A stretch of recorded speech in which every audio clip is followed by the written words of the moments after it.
Abantu rero dukomeje kwibeshya, dukomeje kumva yuko noneho ibintu ari amahoro, nyamara kandi burya intambara ahubwo nibwo isa nkaho irimo gutangira, nibwo isa nkaho ibaye mbisi cyangwa ibintu bisa nkaho bisubiye inyuma.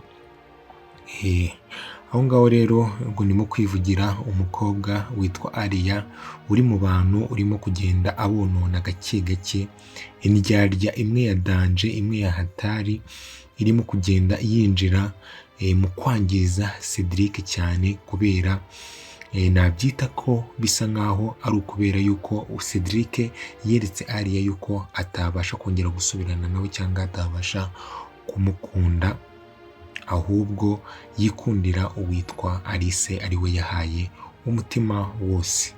Ako kanya rero reka duhite twongera twisubire inyuma twirebere uko ibintu byagenze. Uwitwa Cedric yahamagaye uwitwa Alice aramubwira ati njyewe aka kanya ndagira ngo mumenyeshe yuko uwitwa Shalomo yitabye Imana cyangwa yapfuye.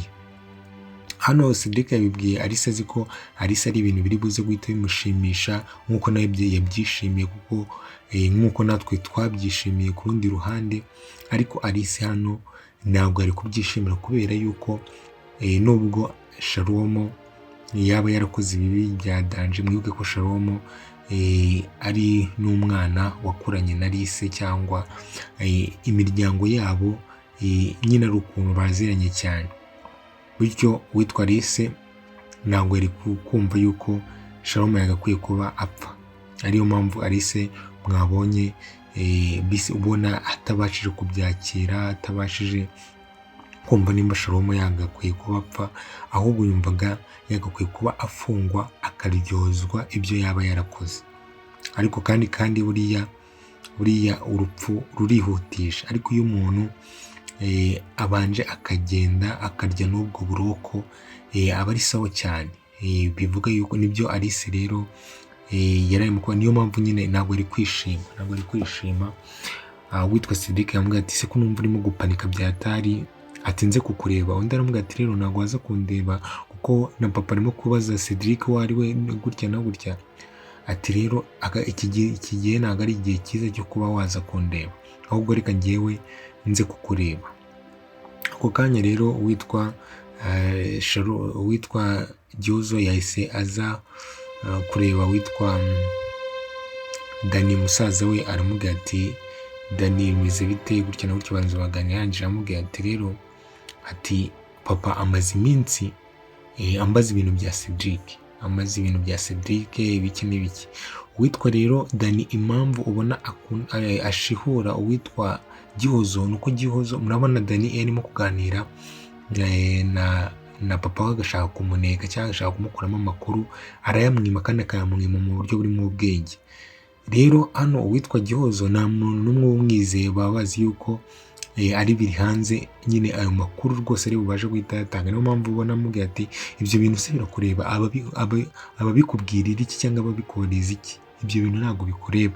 Ati bya Alice na Cedric ntabwo bikureba, ujye ubijya kure rwose, cyane cyane yuko uwitwa Cedric atari we mukundana nyine. Rero ibyo bintu ujye ubijya kure, ni ngombwa ati ibyo bintu ujye ubyivanamo.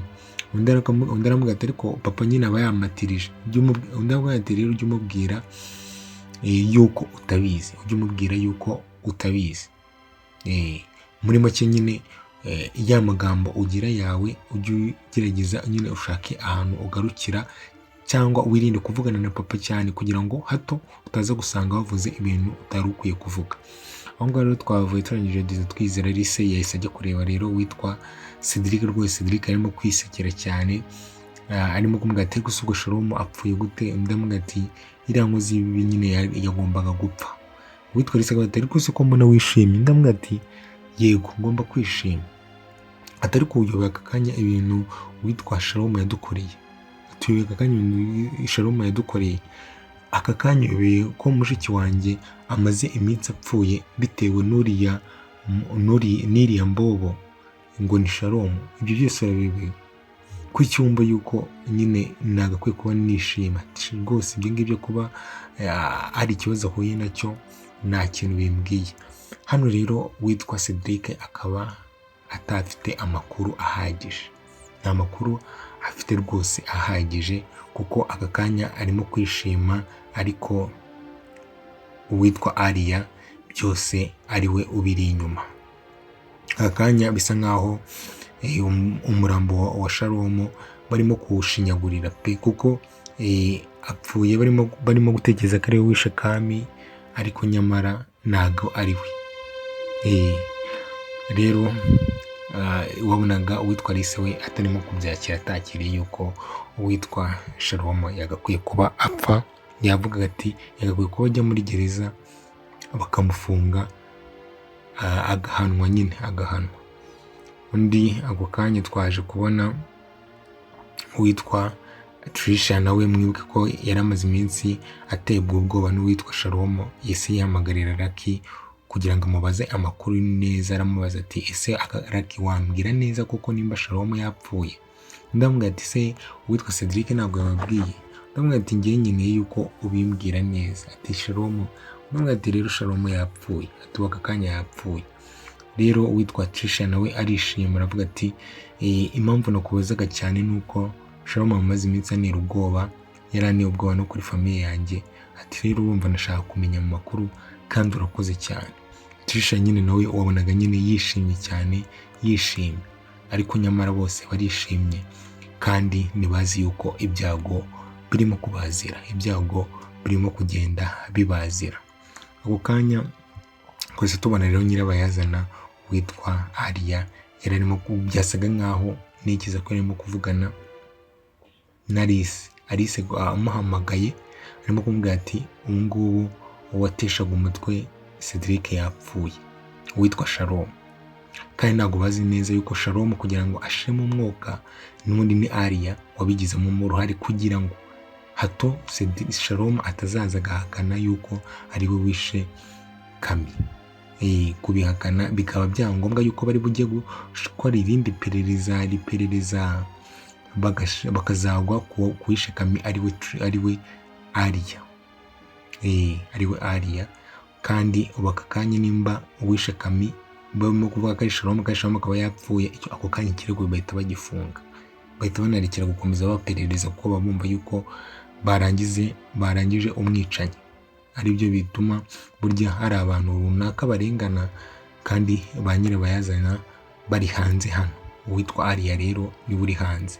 Ako kanya rero yamaze gukupa, usa nkaho yavuganaga na Alice, arangira ati kandi uguze ko ibyo bintu atuguranze iki? Ati njyewe Cedric agomba kuba uwanjye. Muri make arimo gukora uburyo Cedric yabuwe byanga byakunda. Ati njye Cedric agomba kuba uwanjye. Ako kanya turuze tubone Trisha rero yesamagara witwa Gyoza, amumenyesha amakuru, amubwira ati rero hari ikintu nshaka kukubwira. Ati ni igiki gahambwiye? Ati Sharon yapfuye. Nari na Gihozo rero ntabwo nawe yabashije kumva yuko Sharon yapfa. Bose nubwo bangaga Sharon bagira gute, ariko ni umuhungu bazi, imiryango yabo iraziranye, ibintu nk'ibyo ngibyo, ku buryo utakifuriza batari kumwifuriza yuko yanapfa. Bityo rero ntabwo rero bari kubyifuza, bifuzaga wenda yuko yafungwa kubera ubugome n'iki, ariko ntabwo bifuzaga yuko yapfa. Niyo mpamvu na Gihozo yahise arira, ubona nyine ararisa, byasaga nkaho nyine abuze umuntu ukomeye nyine. Nubwo ni kwa kundi nyine iyo ubyaye ikibuze ukirigata. Uwitwa Trisha rero yakomeza avuga ati ariko iyo miti dufite ni iki? Arangije anihaguruka kirarigendera. Turimo kurizwa nuko Sharon yapfuye, umuntu watugenzaga kuriya. Ati nta soni, nta bwoba ufite? Ati nta bwoba ufite koko? Ati ndumva Sharon atagakwiye kuba aduhangayikisha kugeza hariya, ntabwo kuba nawe uhangayikishwa na Sharon bigeze aho ngaho. Arangije ahaguruka arigendera. Ako kanya rero twaje kubona uwitwa Papa Alice telefone imuhamagara, baramubwira ati rero ni kuri ku bugenzacyaha, twagira ngo tukumenyesha yuko Sharon yitabye, oya bamurashe. Twagira tukomeje ko Sharon bamurashe. Ndamubwira ati se yarashwe? Ati yarashwe ashaka gucika cyangwa kurwanya inzego. Ati se yapfuye cyangwa mwamurashe? Undi ati ari mu bitaro, ariko sigeze amubwira yuko yapfuye. ariko nyuma yaho bisa nkaho yamubwiye yuko yapfuye bitewe nuko uwitwa aho ngaho turahagera, twahise tubona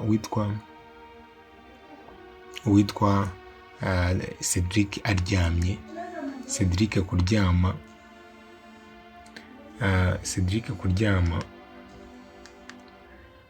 ahita arota nabi. Yarose rero uwitwa Shalom, handi nyine bavuga ngo urose nabi mumukeraho. Yarose uwitwa Shalom aza arimo kumubwira ati Shalom, wishe mushiki wanjye nanjye urashaka kunyica. Shalom arangije aramuniga. Ako kanya twabonye mu nzozi witwa Sinuza Alice umukunzi we aza kumutabara, undi ashigukira hejuru. Ese ubwabyo amahoro ari buboneke, abantu baryame basinzire? Ariko n'ubundi nta kuryama ngo basinzire, kuko umwanzi aracyari hano hanze. Rero twaje kubona uwitwa Papa Alice nyuma yo kwakira inkuru itari nziza, yese ahamagara uwitwa Dani, aramubwira ati ko Dani ahita amubwira ati ariko se kuri iki mbona bisa nkaho wataye umutwe papa? Undi aramubwira ati rero nawe uri njyewe umutwe wawuta. Undi aramubwira ati ese habaye iki? Ati nagira ngo nkubwire yuko mwagakwiye kuba mumbwira ibintu murimo kumpisha. Mwagakwiye kuba murimo kumbwira ibintu murimo kumpisha, ayo macenga yanyu, ibyo bintu byanyu. Nyine kwa kundi ubona abana baharira, bashwana, bagira ute, kandi ari abana bagakwiye kuba bumvikana. Undi aramubwira ati ako uzi ko aka kanya uwitwa